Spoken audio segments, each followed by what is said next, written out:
OK, nous joignons Anthony Latour, président du Conseil provincial du secteur transport terrestre au SCFP Québec. Monsieur Latour, bonjour.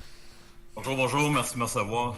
Il y a beaucoup de discours au niveau politique, à Ottawa, à Québec, même au secteur municipal, où tout le monde est absolument pour le développement des transports en commun. Plus d'autobus, plus de métro, plus de ceci, plus de cela. Dans la réalité des choses, ça semble pas...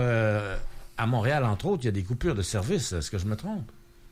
Oui, définitivement. Puis en fait, en ce moment, les opérateurs de transport travaillent beaucoup justement à contrer ces coupures-là, malgré toutes les embûches que, je pourrais dire, l'ARTM, l'Autorité régionale de transport métropolitain, puis le gouvernement leur remettent dans les pattes. On coupe leur budget, puis après ça, on leur dit, écoutez, vous avez de la misère, vous n'êtes pas bon. Donc, c'est assez difficile à suivre comme discours. C'est étonnant, ça, parce qu'en même temps, il y a le constructeur d'autobus, Novabus, qui récolte des contrats gigantesques là, pour d'autres municipalités en Amérique du Nord. On sent qu'il y a comme un engouement pour le transport en commun. Mais est-ce que c'est aussi bête que ça? Le gouvernement coupe les services et puis... Je vous dirais que malheureusement, c'est plus insidieux. Ok, puis je vais donner, mettons, l'exemple justement des bus électriques. On est fiers de dire que c'est le plus gros contrat en Amérique du Nord d'acquisition de bus électriques. Puis on vient de réserver la place justement chez Nova pour pas dire qu'on va se faire bypasser par un autre groupe, quoi que ce soit. Mais de l'autre côté, nos sociétés de transport sont pas prêtes à les recevoir, ces véhicules-là.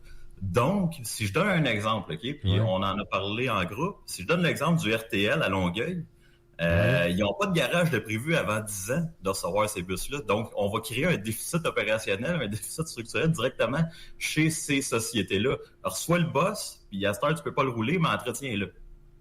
Donc, c'est assez spécial comme situation, oui. À Québec, est-ce qu'on a commandé des autobus électriques? Il me semble que oui, non? En ce moment, avec le RTC, oui, il y a des commandes parce que ça fait partie d'un regroupement avec l'Association du transport urbain du Québec. D'accord, okay. C'est des commandes générales. Mais effectivement, est-ce que les groupes sont capables de recevoir? En ce moment, il y a des garages qui sont capables de brancher un maximum de 4 ou 5 autobus par jour en ce moment. Donc, tu sais, c'est tout le temps... Branché pour recharger la batterie, là. Oui, c'est ça. C'est élémentaire, là. C'est comme... C'est ça. Donc, c'est tout le temps l'œuf ou la poule. Ça, on le comprend. C'est seulement que les investissements ne vont pas au bon endroit. On bâtit des beaux garages des fois, on achète des véhicules, sauf que dans l'opérationnel, on n'a plus d'argent pour faire rouler les autobus, on cherche à sous-traiter le plus possible et on cherche à faire les économies de bout de chandelle. Puis de centraliser alors qu'on va seulement... Qui va payer à la fin? C'est les citoyens qui vont perdre du service. C'est ça qu'on dénonce en ce moment. Est-ce que c'est commencé? Est-ce que déjà il y a des lignes ou des trajets qui sont restreints, coupés ou quoi que ce soit, là? Oui, en fait, surtout quand on regarde, et c'est assez dommage, quand on regarde la clientèle qui peut être plus vulnérable, je dirais, on a des lignes qui ont été retirées à Montréal pour la clientèle âgée qui se promène de centre en centre, dans les hôpitaux ou quoi que ce soit. Donc, on coupe ces gens-là aussi d'une vie sociale. Et tout ce qui n'est plus rentable, c'est là qu'il devient assez spécial parce que on commence à opérer comme si on était au privé. Puis on dit, ben là, c'est pas payant aller dans tel coin encore. Donc, on va demander aux opérateurs de commencer à couper et tout. En ce moment, il y a une force, puis il y a les opérateurs de transport, quand je dis opérateurs, c'est Société de transport Laval, Montréal et Exo à un certain point, là, tentent de combattre ça. C'est seulement qu'à un moment donné, les fonds ne viennent plus, le REM vient cannibaliser leur budget aussi. Donc ça c'est une autre affaire, oui, c'est vrai, oui. Ouais, à Québec, éventuellement, ce sera le tramway qui va prendre une bonne part du financement aussi. Maintenant, il y a des choix qui se font et dans tout ça, pour les gens qui travaillent là-dedans, c'est quoi l'atmosphère? Les gens, chauffeurs d'autobus et employés d'entretien, c'est quoi l'impact pour eux?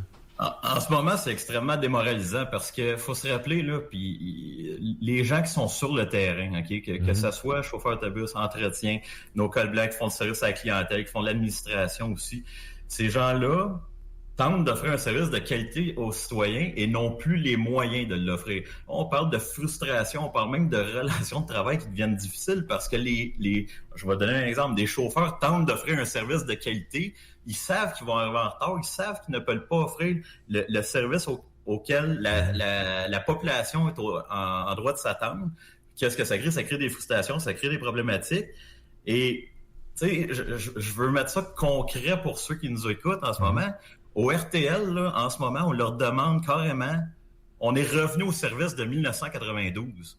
Donc, quand j'entends la ministre Guilbeault nous dire « Ah, on veut prôner le transport en commun, on y va avec des investissements massifs », ben je suis désolé, mais on revient plus de 20 ans, 30 ans en arrière à Longueuil. Donc, à un moment donné, le double discours, il faut être courageux, puis il faut l'assumer, puis il faut dire « OK, on est prêt à investir dans nos sociétés ».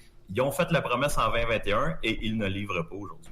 Salut Anthony, c'est Frédéric. Salut Fred. Justement, parlons-en du double discours. On veut encourager les gens à prendre le transport en commun, mais parle-nous du financement. C'était quoi? À quel pourcentage qu'on finançait le transport en commun, puis on est rendu à quel pourcentage aujourd'hui? Écoute, honnêtement, on regarde le financement. C'est assez spécial, OK? Parce que, pour mettre en contexte, avant l'arrivée de la RTM, les sociétés de transport avaient 3 sources de financement. Les clients à Québec, les villes. La RTM est arrivée là-dedans disant « c'est nous autres qui s'occupent du financement ». Qu'est-ce qui est arrivé aussi? Le REM. Ça en vient cannibaliser la source de financement principale. Donc, après ça, il manque d'argent pour les autres sociétés de transport. Le gouvernement veut complètement se dégager du financement des sociétés de transport. Puis ça, c'est un message qui est très, très clair aux autres. Ils veulent que ça soit... OK, puis je vais le dire dans leur terme, que ce soit des montants pérennes, indexés et récurrents. Donc, qu'est-ce que ça veut dire? C'est qu'on veut que le transport collectif soit rentable. Et je suis désolé, mais ça n'existe pas. Le transport collectif est un investissement dans notre société pour faire rouler toutes les autres pans de notre économie et de la vie socio-économique. C'est avec ça qu'on va rendre nos jeunes qui vont pouvoir aller à l'école de leur choix, qui vont pouvoir se rendre dans les services d'éducation qu'ils veulent. C'est avec ça qu'on va pouvoir dire à nos gens de se rendre dans les services de santé qu'ils ont besoin, au lieu d'isoler les gens et de rester chez eux. Donc, c'est pour ça qu'on parle qu'il faut être courageux. On parle de tarification sociale. Il faut y penser. Et c'est prouvé maintes fois que ça vaut la peine. Oui, puis c'est avancé régulièrement dans des campagnes électorales, au municipal, au provincial. Je pense que Québec solidaire avait pris des engagements là-dessus pour soit réduire considérablement le coût du billet du transport ou même le rendre gratuit pour certaines parties de la population ou même pour certains secteurs. Il me semble qu'on n'avance pas là-dessus. Et ce qui est toujours étonnant, c'est que c'est pas si cher que ça paraît, là. Puis il y a des petites villes comme Sherbrooke, je pense que les étudiants ont le transport gratuit, si je ne me trompe pas. En tout cas, ça a été essayé. Et là-dessus, on pourrait avancer, puis on verrait des changements profonds dans la façon de se mouvoir, de se déplacer en ville. À 100%. Et je vais parler en termes que nos élus aiment bien, là, en termes business. Là. Ouais. Le ROI, le retour sur investissement est phénoménal. L'IRIS en a parlé pas plus tard que le 17 mai. Et ils disent, et puis avec les études qui s'est faites en Europe, puis même ici, puis les études européennes que nos chers gouvernements aiment très copier, même si ça n'a pas tout le temps fonctionné, on parle de chaque dollar qu'on n'investit pas en transport en commun, on l'investit 28 fois ailleurs. C'est phénoménal comme coût. Donc, le message de l'IRIS, le 17 mai, c'était extrêmement clair. C'est le fait de dire qu'il faut diminuer / complètement briser le coût du transport commun et augmenter l'offre. Si on veut vraiment, comme la ministre Guilbeault a dit au mois d'avril, cannibaliser l'automobile, ben il faut financer les solutions alternatives. Ouais, là, c'est cannibaliser l'automobile, c'est peut-être un peu fort. C'est moi, elle. Pas mon genre, là. Bon, est-ce que vous sentez qu'on avance quelque part, là? Parce qu'il y a quand même beaucoup... Est-ce que je me trompe ou il y a plus d'argent mis dans le transport en commun que jamais, là? Par le gouvernement, je parle. Je dirais. Okay. Parce que là, la problématique en ce moment, c'est que pour améliorer le transport et pour se baser sur faire des chiffres financiers puis sur des plans quinquennals, le gouvernement se base sur les chiffres de 2021. Les chiffres de 2021, c'était l'enfer. Je veux dire, on parlait de COVID, les services, justement, les gens isolés et compagnie. Donc, pour dire, c'est déficitaire. Ben oui, c'est sûr que c'est déficitaire. By the way, ça va toujours l'être. Ben, par définition, ça serait scandaleux que ça soit profitable. Là. C'est pas le but. Là. Oui. Mais, exactement. C'est ce qu'on tente de dire. Donc, de toute façon, le monde ne le prendrait pas. Là. Si tu payes un ticket d'autobus 10$, là, oublie ça. Là, je veux dire, quelque part. Je veux dire, quelque part, tu peux pas. C'est un service, là. C'est pas. Mais il y a quand même la tarification sociale à Québec là, qui a commencé. Je sais pas trop comment ça fonctionne, mais en fonction de tes revenus, tu peux avoir des billets, des passages moins chers. Pour les personnes âgées, moi, ça me coûte des pinottes. Là, ça coûte 2$ à peu près pour un hors pointe. À l'heure de pointe, tu payes un peu plus cher, ça revient à peu près à 3$. Mais hors pointe, 2$, c'est comme si c'était gratuit puis que tu donnes un pourboire au chauffeur. Franchement, c'est pas cher. Là.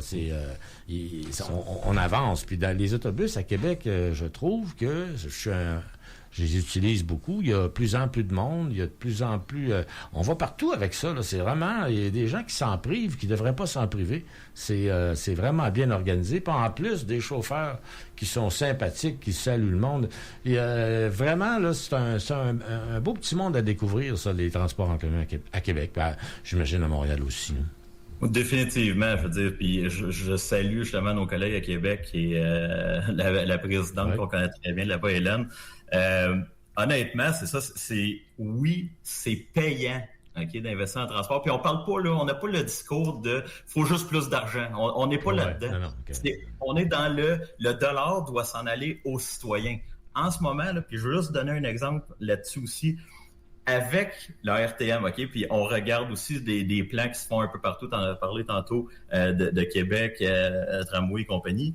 Le citoyen dans X ville, OK, puis je vais donner Laval comme par exemple, n'a plus aucune idée où est-ce que ces taxes s'en vont quand on parle de transport collectif, parce que ce n'est plus nécessairement dans sa ville. Là, ça s'en va dans un plus gros budget et ça va financer le REM, ça s'en va financer des projets, ça s'en va financer de la RTM, justement, qui est rendu à un nombre phénoménal d'employés, puis que le service, ça n'a pas changé depuis qu'il était 30 en 2017. Oh, OK. Oui. Ben, on va se laisser là-dessus. Anthony Latour, président du Conseil provincial du secteur du transport terrestre au SCFP Québec. On voit, M. Latour, que vous connaissez votre affaire. Merci beaucoup. Merci beaucoup, c'est vraiment apprécié. Oui, merci. Lâchez pas.